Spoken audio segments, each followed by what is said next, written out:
नमस्कार, स्वागत है आप सभी का करंट अफेयर्स रिवीजन सीरीज में। आज ये 5वां वीडियो है जिसमें हम लोग विज्ञान, चिकित्सा, रक्षा, पर्यावरण एवं अंतरिक्ष इन सभी की जो प्रौद्योगिकी क्षेत्र है, प्रौद्योगिकी से या टेक्नोलॉजी से जुड़े जितने भी करंट अफेयर्स के नए फैक्ट्स हैं उनको इस वीडियो में हम लोग डिस्कस करेंगे। तो चलिए शुरुआत करते हैं। आप में से कुछ लोगों ने कमेंट में पीडीएफ के बारे में इंक्वायरी की थी, तो इस वीडियो के डिस्क्रिप्शन बॉक्स में और साथ ही पिन कमेंट में जो है जितनी भी हमारी ई मैगजीन्स हैं जो आप पढ़ रहे हैं उसका सभी का पीडीएफ जो है month by month e magazine के फॉर्म में पीडीएफ में अवेलेबल है, जिसके लिंक दिए हुए हैं। इसी प्रकार से लिंक आपको डिस्क्रिप्शन बॉक्स और पिन कमेंट में दिया हुआ है। और अगर कोई आपको समस्या होती है तो आप जो है इस नंबर पर 9506742546 पर जो है बात कर सकते हैं और लिंक प्राप्त कर सकते हैं। चलिए शुरू करते हैं। काला सागर में 320 अरब क्यूबिक मीटर नेचुरल गैस या प्राकृतिक गैस के भंडार की खोज की गई है। तुर्की ने काला सागर में 320 अरब क्यूबिक मीटर प्राकृतिक गैस भंडार की खोज की है। तुर्की द्वारा इस भंडार को 2023 तक इसके इस्तेमाल करने के लिए लक्ष्य रखा गया है। तुर्की के फतेह नामक ड्रिलिंग जहाज ने 320 अरब क्यूबिक मीटर प्राकृतिक गैस भंडार टूना 1 कुएं में पाया है। यह सफलता गहरे पानी में 9वीं बार खुदाई करने के बाद मिली है और अगर इसका जो है वो उपयोग कर पाया तो ये सबसे बड़ा भंडार होगा आगे चलकर प्राकृतिक गैस का। अगला अपडेट देखते हैं। पृथ्वी अवलोकन उपग्रह जिसका नाम है गाओफेन 905 सीरीज, तो चीन के द्वारा पृथ्वी अवलोकन उपग्रह गाओफेन 905 सीरीज को सफलतापूर्वक लॉन्च किया गया है। इसे उत्तर पश्चिम चीन के जियुक्वान सैटेलाइट सेंटर से लॉन्च किया गया है। यह एक ऑप्टिकल रिमोट सेंसिंग उपग्रह है जिसे एरोस्पेस डॉनपोंग सैटेलाइट कंपनी लिमिटेड के द्वारा विकसित किया गया है। इसका मुख्य रूप से जो उपयोग होगा वो भूमि सर्वेक्षण, शहर नियोजन, सड़क नेटवर्क डिज़ाइन, फसल उपज अनुमान और आपदा रोकथाम और रोड के निर्माण के लिए किया जा सकेगा। अगला अपडेट, सबसे बड़ा सौर वृक्ष या सोलर ट्री, इस तरह के प्रश्न प्राय आपके एग्जाम में पूछे जाते हैं। तो CSIR यानी council of scientific and industrial research central mechanical engineering research institute ने पश्चिम बंगाल के दुर्गापुर में CSIR-CMERI के आवासीय कॉलोनी में अब तक का सबसे बड़ा सौर वृक्ष या सोलर ट्री स्थापित किया है। इस सौर वृक्ष को इस प्रकार से डिजाइन किया गया है कि जिससे कम से कम क्षेत्र में अधिक से अधिक सोलर पैनल को लगाया जा सके। इस सोलर ट्री में 35 सोलर पैनल लगे हुए हैं और प्रत्येक की क्षमता 330 वाट है। इस सोलर ट्री से 11.5 किलोवाट बिजली उत्पन्न की जा सकेगी, जिससे एक साल में करीब 12,000 से 14,000 यूनिट स्वच्छ बिजली का उत्पादन होगा। प्रत्येक सौर वृक्ष में जीवाश्म ईंधन से ऊर्जा उत्पादन के दौरान वायुमंडल के लिए पैदा होने वाली ग्रीन हाउस गैसों की तुलना में 10 से 12 टन CO2 उत्सर्जन को बचाने की क्षमता है और इसे इस तरह से बनाया गया है कि इसका उपयोग कृषि क्षेत्र में भी किया जा सकता है। इसकी मदद से उच्च क्षमता वाले पंपों, ई ट्रैक्टरों और ई पावर ट्रिलर जैसे कृषि उपकरणों को भी चलाया जा सकता है। तो ये सब तो इसके बारे में डिटेल हुई, लेकिन सबसे ज़्यादा जो महत्वपूर्ण बिंदु है वो कि ये पश्चिम बंगाल के दुर्गापुर में स्थापित किया गया है। अगला अपडेट देखते हैं। भारतीय मूल के अंतरिक्ष यात्री के नाम पर अमेरिका की एरोस्पेस कंपनी नॉर्थरोप ग्रुपेन ने अपना सिग्नस स्पेसक्राफ्ट का नाम रखा है। तो भारतीय मूल की अंतरिक्ष यात्री कौन है? कल्पना चावला। कल्पना चावला के नाम पर अमेरिका की एरोस्पेस कंपनी नॉर्थरोप ग्रुमेन ने सिग्नस स्पेसक्राफ्ट NG-14 सिग्नस का नया नाम रखा है। सिग्नस स्पेसक्राफ्ट को 29 सितंबर को इंटरनेशनल स्पेस स्टेशन से लॉन्च किया गया। कल्पना चावला का जन्म 17 मार्च 1962 को हरियाणा के करनाल में हुआ था। 20 वर्ष की उम्र में वो अमेरिका गईं और एरोस्पेस इंजीनियरिंग की पढ़ाई करने के बाद उन्होंने नासा में काम करना शुरू किया। उन्होंने पहली बार 19 नवंबर 1997 को अंतरिक्ष में गईं। 16 जनवरी 2003 को कल्पना चावला अमेरिकी अंतरिक्षयान कोलंबिया के चालक दल के रूप में अंतरिक्ष में जाने वाली पहली भारतीय मूल की महिला बन गईं।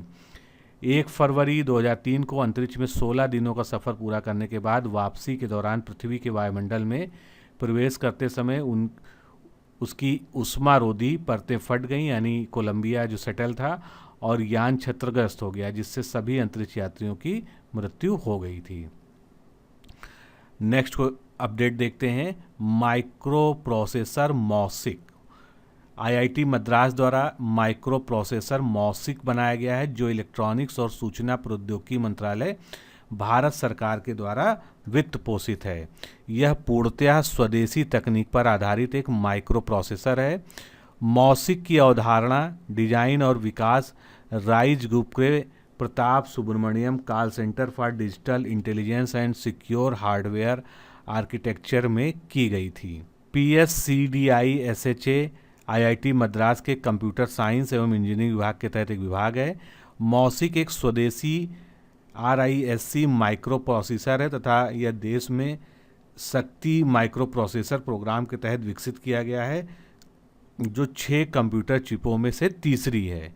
इस चिप का इस्तेमाल credit card, electronic voting machine, surveillance camera, self lock, personal health management system और इंटरनेट बूस्टअप करने में किया जा सकता है।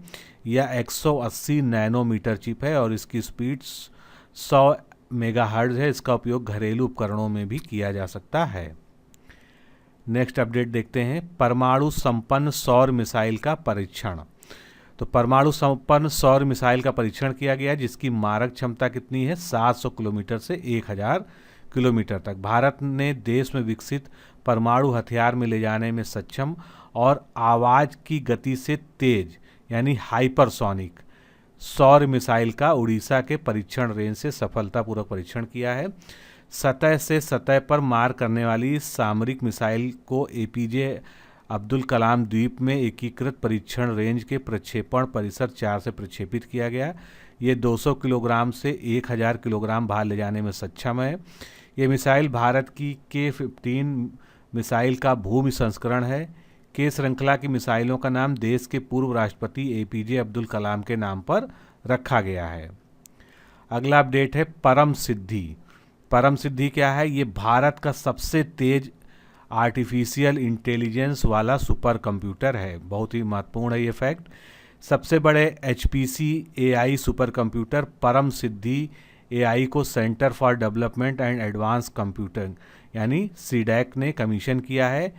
HPI का पूर्ण रूप क्या है? High performance computing and artificial intelligence. यह सुपर कंप्यूटर साइबर सुरक्षा, शिक्षा, स्वास्थ्य देखभाल, अंतरिक्ष, कृषि और मोटर वाहन को गति देगा। यह MSME, स्टार्टअप्स, एकेडमिया और इंडस्ट्रीज के साथ साझेदारी में भी मदद करेगा। नेक्स्ट अपडेट देखते हैं। जिरकॉन हाइपरसोनिक क्रूज मिसाइल का सफल परीक्षण किया गया। तो रूस के द्वारा जिरकॉन हाइपरसोनिक क्रूज मिसाइल का सफल परीक्षण किया गया। यह परीक्षण व्हाइट सी में फ्रिगल एडमिरल गॉर्स्केव वेसल से किया गया। मिसाइल ने 450 किलोमीटर दूरी पर स्थित लक्ष्य को 4.5 मिनट से भी कम समय में मार गिराया गया। इस दौरान मिसाइल ने 8 मैक से अधिक की हाइपरसोनिक गति प्राप्त की। नेक्स्ट अपडेट है रुद्रम का सफलतापूर्वक परीक्षण। तो रुद्रम है क्या? रुद्रम एक एंटी रेडिएशन मिसाइल है। ये इसके लिए बहुत महत्वपूर्ण है। इसी तरह के प्रश्न पूछे जाते हैं और ये DRDO के द्वारा जो है इसका परीक्षण किया गया है। इसका एंटी रेडिएशन परीक्षण उड़ीसा के तट पर उड़ीसा के दूर व्हीलर द्वीप पर किया गया। इस मिसाइल को लॉन्च प्लेटफॉर्म के रूप में सुखोई Su-30 MKI लड़ाकू विमान में एकीकृत किया गया था और इसमें लॉन्च स्थितियों के आधार पर अलग अलग रेंज की क्षमता है। इसमें अंतिम हमले के लिए पैसिव होमिंग हेड के साथ INS GPS नेविगेशन भी लगा हुआ है। भारत में बनाई गई ये ऐसी पहली मिसाइल है जो किसी भी ऊंचाई से दागी जा सकती है। इसके बारे में एक महत्वपूर्ण फैक्ट है। ये मिसाइल किसी भी तरह के सिग्नल और रेडिएशन को पकड़ सकती है और अपने रडार में लाकर ये मिसाइल को नष्ट कर सकती है। अगला नाम है सिंधुवीर। सिंधुवीर क्या है? एक सबमरीन है। भारत ने म्यांमार को सबमरीन सिंधुवीर सौंपने का निर्णय लिया है। यह फैसला दोनों देशों के बीच सैन्य सहयोग बढ़ाने और चीन के प्रभाव का मुकाबला करने के उद्देश्य से किया गया है। सिंधुवीर 3000 टन की डीजल इलेक्ट्रिक सबमरीन है। यह रूसी मूल की है और 31 साल पुरानी है। पिछले वर्ष विशाखापट्टनम के हिंदुस्तान शिपयार्ड में इसका व्यापक रूप से आधुनिकीकरण किया गया था। पृथ्वी 2 मिसाइल। भारत के द्वारा परमाणु सक्षम पृथ्वी 2 मिसाइल का परीक्षण किया गया और इस मिसाइल की रेंज कितनी है? 350 किलोमीटर। यह भारत की पहली स्वदेशी सतह से सतह पर मार करने वाली रणनीतिक मिसाइल है, जिसे डीआरडीओ ने integrated guided missile development programme के तहत विकसित किया है। Saint missile. हाल ही में उड़ीसा तट से हवा से सतह पर मार करने वाली स्वदेशी रूप से विकसित सैंट का भी फुल फॉर्म है stand of anti tank missile का सफल परीक्षण किया गया है। इस मिसाइल का परीक्षण ग्राउंड आधारित प्लेटफॉर्म के एक रूफ टॉप लॉन्चर से किया गया था। यह एंटी टैंक मिसाइल हेलीकॉप्टर लांछनाग की उन्नत संस्करण है। इसे भारतीय वायुसेना के लिए रक्षा अनुसंधान एवं विकास संगठन यानी डीआरडीओ के द्वारा विकसित किया गया है। अगला अपडेट देखते हैं। आईएनएस कवरत्ती एक एंटी सबमरीन वारफेयर। तो आईएनएस कवरत्ती एक एंटी सबमरीन वारफेयर को भारतीय नौसेना में कमीशन किया गया है। इस पोत को ship builders and engineers Kolkata के द्वारा बनाया गया है। आईएनएस कवरत्ती आधुनिक हथियार और सेंसर सूट से लैस है, जो पनडुब्बियों का पता लगाने और उन पर कार्रवाई करने में सक्षम है और लंबी दूरी की तैनाती के लिए एक अच्छा पोत है। अगला अपडेट है आईएनएस विराट। भारतीय नौसेना से अब ये सेवानिवृत्त कर दिया गया है। केंद्रीय रसायन और उर्वरक तथा जहाजरानी राज्य मंत्री स्वतंत्र प्रभार मनसुख मंडाविया ने गुजरात के अलंग में एक समारोह में पूर्व आईएनएस विराट युद्धपोत को विदाई दी। 30 वर्षों तक अपनी सेवाएं देने के बाद आईएनएस विराट अब भारतीय नौसेना से सेवानिवृत्त हो चुका है और इसे रिसाइकलिंग के लिए अलंग लाया गया है। आईएनएस विराट को 1987 में भारतीय नौसेना के लिए खरीदा गया था और इसने 30 वर्षों तक देश की सेवा की है। 226 मीटर लंबा और 49 मीटर चौड़े आईएनएस विराट ने भारतीय नौसेना में शामिल होने के बाद जुलाई 1989 में ऑपरेशन जुपिटर में पहली बार श्रीलंका में शांति स्थापना के लिए ऑपरेशन में हिस्सा लिया था। 2001 में भारतीय संसद पर हमले के बाद ऑपरेशन पराक्रम में भी विराट की भूमिका थी। गुजरात का अलंग दुनिया का सबसे बड़ा जहाज रिसाइलिंग यार्डों में से एक है, जहां पर 30% वैश्विक जहाज़ों का प्रतिवर्ष पुनर्नवीनीकरण या रिसाइकलिंग की जाती है। अगला अपडेट देखते हैं। नासा इसरो के द्वारा synthetic aperture radar Nisar satellite का लॉन्च किया गया है। नासा अमेरिकी जो अंतरिक्ष एजेंसी है, इसरो भारतीय अंतरिक्ष एजेंसी है के द्वारा synthetic aperture radar Nisar satellite 2022 तक लॉन्च किए जाने की संभावना है। यह दुनिया की पहली ऐसी रडार इमेजिंग सैटेलाइट होगी जो एक साथ 2 फ्रीक्वेंसी का इस्तेमाल करेगी। सबसे महंगी अर्थ इमेजिंग सैटेलाइट भी यह होगी। इस संयुक्त मिशन के लिए देशों के बीच 2014 में समझौता हुआ था। तो ये भी आपको ध्यान रखना है कि इसके लिए समझौता नासा और इसरो के बीच हुआ है। ये भी क्वेश्चन पूछा जा सकता है आपसे। अगला अपडेट देखते हैं। MK1 रॉकेट के उन्नत संस्करण का सफल परीक्षण किया गया। तो भारत ने उड़ीसा के चांदीपुर में पिनाका MK1 रॉकेट के उन्नत संस्करण का सफल परीक्षण किया है। वर्तमान में उपलब्ध MK1 की मारक क्षमता कितनी है? 40 किलोमीटर है, जबकि इसके नए संस्करण की मारक क्षमता 45 से 60 किलोमीटर दूर लक्ष्य को मार गिराने की होगी। पिनाका रॉकेट का यह अपग्रेड संस्करण मौजूदा पिनाका M1 रॉकेटों की जगह लेगा। पिनाका का डिजाइन और विकास पुणे स्थित डीआरडीओ प्रयोगशालाओं armament research and development establishment ARDI और high energy material research laboratory के द्वारा किया गया है। नेक्स्ट अपडेट देखते हैं। भारतीय नौसेना ने 5वीं स्कॉर्पियन पनडुब्बी को लॉन्च किया। तो भारतीय नौसेना ने दक्षिण मुंबई के मझगांव डॉक में 5वीं स्कॉर्पियन पनडुब्बी, जिसका नाम क्या है? वगीर या वजीर, तो वगीर को लॉन्च किया। यह पनडुब्बी एंटी पनडुब्बी युद्ध, एंटी सरफेस वारफेयर, माइन बिछाने, खुफिया जानकारी जुटाने और क्षेत्र की निगरानी जैसे मिशनों में सक्षम है। वगीर भारत में बनाई जा रही 6 कलवरी श्रृंखला की एक पनडुब्बी है। वजीर का नाम सैंडफिश के नाम पर रखा गया है। यह हिंद महासागर में गहरे समुद्र में रहने वाला एक शिकारी है, सैंडफिश जो है। पहला वागीर पनडुब्बी को 1973 में कमीशन किया गया था और पहली वागीर पनडुब्बी रूस की थी। नेक्स्ट अपडेट देखते हैं। QRSAM यानी QRSAM मिसाइल प्रणाली का परीक्षण। भारत ने उड़ीसा के बालासोर के तट QRSAM सिस्टम का सफलपूर्वक लॉन्च किया है, जिसमें R का अर्थ क्या है? Reaction, quick reaction surface to air missile, ये इसका जो है पूरा नाम है। इस प्रणाली को भारतीय सेना के लिए भारत इलेक्ट्रॉनिक्स लिमिटेड और भारत डायनेमिक्स लिमिटेड के सहयोग से रक्षा अनुसंधान और विकास संगठन के द्वारा विकसित किया गया है। सतह से हवा में मार करने वाली क्विक रिएक्शन मिसाइल प्रणाली का सफल परीक्षण किया गया और परीक्षण के दौरान मिसाइल ने सटीक निशाना लगाने के साथ लक्ष्य को तय समय में मार गिराया। इसके लगातार 2 सफल परीक्षण किए गए। यह प्रणाली मूवमेंट पर नज़र रखने और लक्ष्य को ट्रैक करने और छोटे स्थानों पर लक्ष्य को भेदने में सक्षम है। अगला अपडेट देखते हैं। स्पेस एक्स ने इंटरनेशनल स्पेस स्टेशन में अंतरिक्ष यात्रियों को भेजा।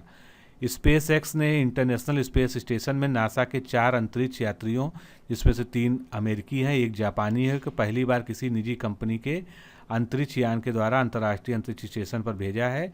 उन्हें कैनेडी स्पेस सेंटर से फॉल्कन रॉकेट के द्वारा लॉन्च किया गया था। इस कैप्सूल को रेजिलियंस नाम दिया गया है। अगला अपडेट देखते हैं। आईसी कोपरनिकस सेंटिनल-6 माइकल फ्रीलिप उपग्रह का लॉन्च। वैश्विक समुद्र के बढ़ते स्तर की निगरानी के लिए यूरोपीय अंतरिक्ष एजेंसी ESA ने अमेरिकी अंतरिक्ष एजेंसी नासा के साथ सफलतापूर्वक आईसी कोपरनिकस सेंटिनल-6 माइकल फिलिप उपग्रह लॉन्च किया है। संयुक्त अमेरिकी यूरोपीय उपग्रह ने कैलिफोर्निया के वैंडेनबर्ग एयरफोर्स बेस से स्पेस लॉन्च कॉम्प्लेक्स 4E से स्पेसएक्स फाल्कन 9 रॉकेट से उड़ान भरी। सेंटिनल-6 माइकल फिलरिच उपग्रह मौसम के पूर्वानुमान का सटीक पता और समुद्र तट पर जहाज नेविगेशन का समर्थन एवं बड़े पैमाने पर समुद्र की धाराओं पर विस्तृत जानकारी प्रदान करेगा। तो मित्रों, आज के इस सेगमेंट में इतना ही। मिलते हैं अगले सेगमेंट में। नमस्कार, धन्यवाद।